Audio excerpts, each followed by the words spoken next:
नमस्कार, स्वागत है आपका दिल्ली एनसीआर दिन भर में आपके साथ। मैं हूं मुकेश गुप्ता। आइए बुलेटिन की शुरुआत करते हैं। सबसे पहले एक नजर डाल लेते हैं अभी तक की हेडलाइंस पर। दिल्ली में मुफ्त बिजली पर सीएम केजरीवाल का ऐलान, अब मांगने पर ही मिलेगी सब्सिडी की सुविधा। राजधानी के एमसीडी स्कूल में शर्मनाक हरकत, स्कूल में घुसकर 2 छात्राओं का यौन उत्पीड़न। दिल्ली के डिप्टी सीएम मनीष सिसोदिया का एमसीडी पर आरोप, जाते जाते दिल्ली तहस नहस कर रही है बीजेपी। राजधानी में कोरोना के बढ़ते मामलों ने बढ़ाई सरकार की चिंता, स्वास्थ्य मंत्री बोले अभी हालात काबू में। और दिल्ली में बच्चों के झगड़े में 2 समुदाय के बीच पत्थरबाजी, 3 गिरफ्तार और हिरासत में 37 लोग। अब खबरें विस्तार से। दिल्ली में मुफ्त बिजली को लेकर सीएम अरविंद केजरीवाल ने आज एक बड़ा ऐलान किया है। उन्होंने कहा है कि आने वाली 1 अक्टूबर से मांगने पर ही, यानी कि आप सरकार के सामने विकल्प रखेंगे कि उन्हें मुफ्त या फिर सब्सिडाइज बिजली चाहिए, तभी आपको इस सुविधा का लाभ मिल पाएगा। अन्यथा अगर आपने ये विकल्प का चयन नहीं किया तो आपको सब्सिडी नहीं मिलेगी। आपको सुनवाते हैं सीएम अरविंद केजरीवाल ने और क्या कुछ कहा। आज दिल्ली की कैबिनेट ने एक और बहुत अहम फैसला लिया, वो ये कि दिल्ली में बहुत सारे लोगों को फ्री बिजली मिलती है।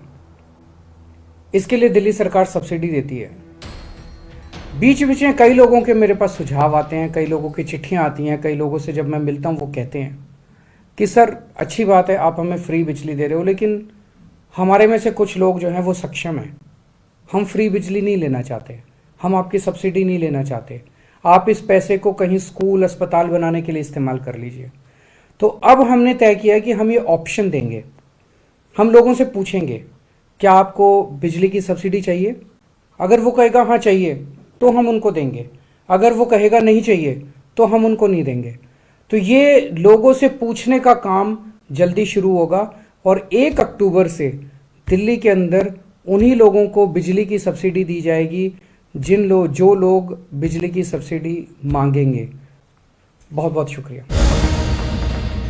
पूर्वी दिल्ली के एक निगम स्कूल में 8 साल की 2 छात्राओं के साथ यौन उत्पीड़न का मामला सामने आया है। हालांकि इस मामले में दिल्ली महिला आयोग ने दिल्ली नगर निगम और दिल्ली पुलिस को नोटिस जारी कर जवाब देने को कहा है। आपको दिखाते हैं कहां का है मामला और कैसे स्कूल में घुसकर किसने बच्चियों के साथ यौन उत्पीड़न जैसी शर्मनाक घटना को अंजाम दिया। पूर्वी दिल्ली नगर निगम के एक स्कूल में 8 साल की 2 छात्राओं के यौन उत्पीड़न का मामला सामने आया है। बच्चियों ने घटना के बारे में कक्षा शिक्षक और प्रिंसिपल को सूचित किया तो उन्होंने बच्चों को चुप रहने और इस मामले को भूल जाने को कहा। इस घटना पर दिल्ली महिला आयोग ने संज्ञान लेते हुए पुलिस और निगम को नोटिस जारी किया है। क्या कुछ कहा, चलिए दिखाते हैं आपको। एमसीडी के एक स्कूल में 2 8 साल की बच्चियों के साथ यौन शोषण का मामला सामने आया है। ये 2 बच्चियां अपने स्कूल में अपनी क्लास में बैठी हुई थी। स्कूल असेंबली के बाद अपनी क्लास टीचर का वेट कर रही थी। इतने में एक अनजान आदमी स्कूल में उस क्लास में आता है, वहां पे इन दोनों बच्चियों के साथ यौन शोषण करता है, इनके कपड़े उतारता है और बाद में अपने कपड़े उतारकर वहां पर शौच करता है पूरी की पूरी क्लास के सामने और उसके बाद गायब हो जाता है। जब ये बच्चियां स्कूल में क्लास टीचर के पास जाती हैं, प्रिंसिपल के पास जाती हैं, उन्हें बताती हैं कि उनके साथ क्या हुआ, तो वो लोग कहते हैं कि मामले को दबा दो, भूल जाओ। फिर उसके बाद किसी तरीके से एफआईआर दर्ज होती है, पर अभी तक कोई भी अरेस्ट नहीं हुआ है। दिल्ली महिला आयोग ने इस मामले में दिल्ली पुलिस को नोटिस इशू करा है। मैं चाहती हूं कि जल्द से जल्द वो आरोपी भी अरेस्ट हो और साथ में क्लास टीचर और प्रिंसिपल जिन्होंने मामले को दबाने की कोशिश करी है, उनके ऊपर भी सख्त कार्यवाही होनी चाहिए पॉक्सो एक्ट के अंडर। उसके बाद हमने ईस्ट एमसीडी के कमिश्नर को भी समन कराए, उनको तलब कराए, क्योंकि वो आके एक्सप्लेन करें कि क्या उन्होंने प्रोविजंस बना रखे हैं जिससे कि कम से कम स्कूल्स तो सेफ रहे। क्या सीसीटीवी कैमरास लगे थे?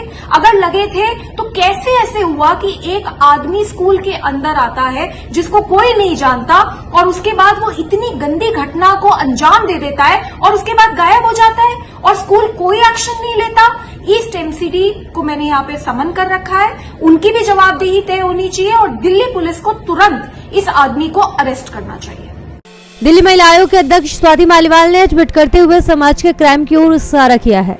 उन्होंने छोटे बच्चों के साथ हो रहे दुष्कर्म पर तीखे शब्दों में निंदा करते हुए सवाल किया कि आखिर बच्चों का बचपन कब तक छीना जाएगा। दिल्ली से नवोदय टाइम्स के लिए तरुण शर्मा की रिपोर्ट। दिल्ली के डिप्टी सीएम मनीष सिसोदिया ने एमसीडी को लेकर एक बार फिर से बीजेपी पर हमला बोला है। डिप्टी सीएम मनीष सिसोदिया ने कहा है कि बीजेपी एमसीडी से जाते जाते दिल्ली को तहस नहस करने की तैयारी कर रही है। नगर निगम से जाते जाते भारतीय जनता पार्टी किस तरह से दिल्ली को तहस नहस करके जा रही है, उसका पूरा प्लान अब धीरे धीरे सामने आ रहा है। 17 साल से भारतीय जनता पार्टी नगर निगम में सरकार में थी और इन्होंने इस दौरान वहाँ पे इनके पार्षदों ने, इनके नेतृत्व में, इनके वहाँ के कर्मचारियों ने खूब पैसा कमाया, जेईज ने खूब पैसा कमाया, पार्षदों ने, इनके मेयरों ने खूब पैसा कमाया, खूब जम के अनऑथराइज कंस्ट्रक्शंस अलाउ किए और अब जाते जाते अनऑथराइज कंस्ट्रक्शंस को हटाने के नाम पे पूरी दिल्ली को इन्होंने तहस नहस करने का एक पूरा प्लान बनाया है।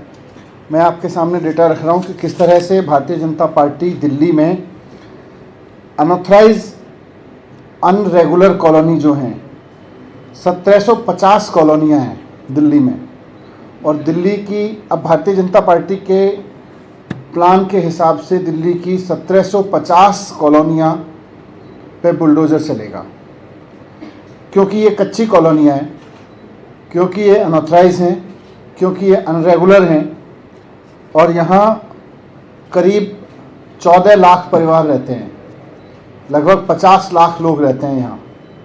भारतीय जनता पार्टी अब इन सबको बेघर करेगी वहाँ पे, क्योंकि बुलडोज़र की राजनीति करनी है इनको, क्योंकि इनको बुलडोज़र चलाना है। दूसरा, झुग्गी झोंपड़ियाँ हैं, 860 कॉलोनियाँ हैं झुग्गी झोंपड़ियों की।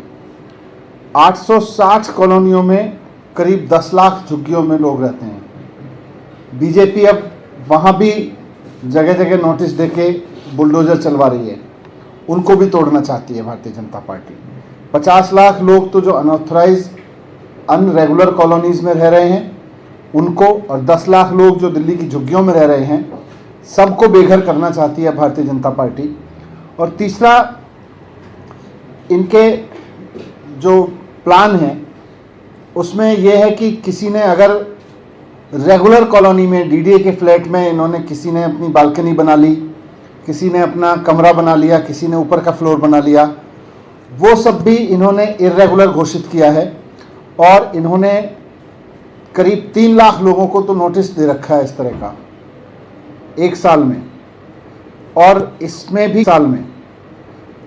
इसमें भी करीब 5 लाख लोग इससे प्रभावित हो रहे हैं। दिल्ली में लगभग 5 लाख लोगों ने अपने घरों में किसी न किसी तरह का ऐसा ऑल्ट्रेशन कर रखा है जो नगर निगम के हिसाब से इलीगल है। पिछले 2 साल में इन्होंने 3 लाख के करीब लोगों को नोटिस दे रखे हैं। ये सब अब धीरे धीरे ये तोड़।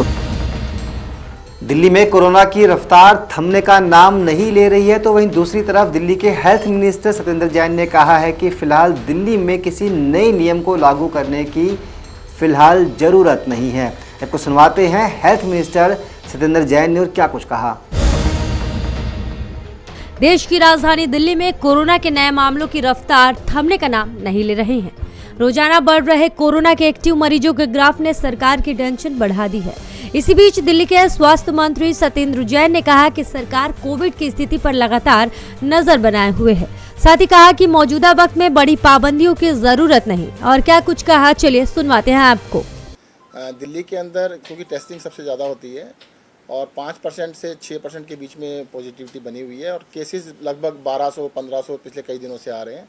बट सबसे बड़ी संतोष की बात यह है कि दिल्ली में पूरी पॉपुलेशन वैक्सीनेटेड है और वैक्सीनेटेड होने की वजह से इस बार आप देख रहे हैं कि अस्पताल तक पहुंचने की संख्या बहुत कम है, बहुत ही कम लोग पहुंच रहे हैं। इस टाइम एक्टिव केसेस 6000 के पास पहुंच गए हैं, जबकि अस्पताल में 200 भी एडमिशन नहीं है।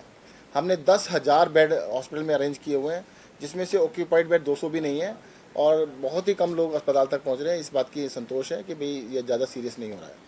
अभी कुछ पाबंदियां लगाने की आवश्यकता नहीं सरकार को? देखिएगा, सरकार देख रही है, पूरी निगाह रखी हुई है, अभी ऐसा कोई सिचुएशन नज़र नहीं आ रही है। देखिएगा, उन्हीं की वेबसाइट से लिया गया था।